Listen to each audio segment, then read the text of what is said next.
দেশনেত্রী বেগম খালেদা জিয়া শিক্ষক সমাজের জন্য একটি গুরুত্বপূর্ণ ভূমিকা পালন করে গেছেন। উনি যে কথা দিয়েছেন সেই কথা রেখেছিলেন। আমাদের দীর্ঘদিনের চাওয়া ছিল অবসর সুবিধা। আপনারা জানেন এই দেশনেত্রী বেগম খালেদা জিয়া উনি আমাদের জন্য অবসর সুবিধা বোর্ড চালু করেন।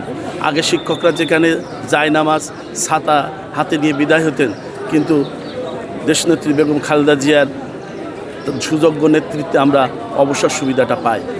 শুধু তাই নয়, তার প্রয়াত স্বামী শহীদ প্রেসিডেন্ট জিয়াউর রহমান আমাদের শিক্ষা ব্যবস্থাকে শিক্ষা ক্যাডারের অন্তর্ভুক্ত করেছিলেন এবং জাতীয় বেতন স্কেলে অন্তর্ভুক্ত করেছিলেন এবং আমাদের জন্য সার্ভিস রুলে চালু করেছিলেন।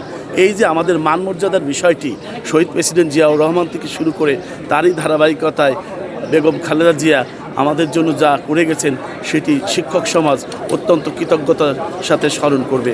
যতদিন এই বাংলাদেশ থাকবে ততদিন এই ম্যাডাম জিয়ার অবদানকে অত্যন্ত কৃতজ্ঞতার সাথে শিক্ষক সমাজ স্মরণ করে যাবে।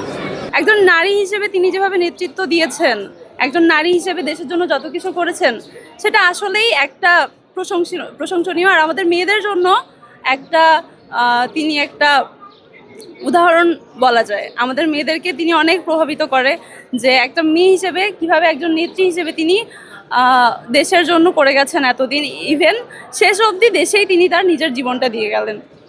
আমার দেশ ক্রান্তিলগ্ন, ষড়যন্ত্র হচ্ছে। আমি সীমানা এলাকার লোক, ফেনী শুভপুরের, আমি জানি। দেশবাসীর কাছে উদাত্ত আহ্বান, এই জিয়াউর রহমানের মাজারে, খালেদা জিয়ার মাজারে হাত তুলে আল্লাহকে বলতেছি, হে আল্লাহ, আমার দেশবাসীকে আপনি সুমতি দান করেন, সুবুদ্ধি দান করেন। যিনি আমাদেরকে আগলে রেখেছেন, যিনি আমাদের আন্দোলন সংগ্রামে অনুপ্রেরণা এবং সাহস জুগিয়েছেন, সেই নেত্রীর মৃত্যুতে আমরা গভীর শোকাহত। পাশাপাশি বাংলাদেশের রাজনীতিতে এক প্রভাবশালী ব্যক্তিত্বের যে আপনার মৃত্যু হলো, এর জন্য বাংলাদেশের রাজনীতি শুধু না, এই সাবকন্টিনেন্টের গণতান্ত্রিক রাজনীতি ক্ষতিগ্রস্ত হয়েছে বলে আমরা মনে করি। এই কারণে মনে করি দীর্ঘ 43 বছরের রাজনৈতিক ক্যারিয়ারে বেগম খালেদা জিয়া প্রায় 30 বছরের উপরে গণতান্ত্রিক সংগ্রাম করেছেন এবং তার গণতান্ত্রিক সংগ্রামে সবচেয়ে বেশি জেল, জুলুম, নির্যাতনের শিকার হয়েছে বাংলাদেশ জাতীয়তাবাদী দল বিএনপি এবং তার অঙ্গ সংগঠনগুলো। তিনি নিজেও একাধিকবার কারাগারে গিয়েছেন, কিন্তু কখনো তিনি গণতন্ত্র প্রশ্নে, মানবাধিকার প্রশ্নে আপোষ করেননি। এই কারণে তাকে আপোষী নেত্রী বলা হয়। এই কারণে তিনি আমাদের প্রাণের এবং আমাদের মনের স্পন্দন। আমরা মনে করি তার আদর্শ অনুপ্রাণিত হয়ে আগামী বাংলাদেশ পরিচালিত হলে বাংলাদেশ কখনো বিপথে যাবে না ইনশাআল্লাহ।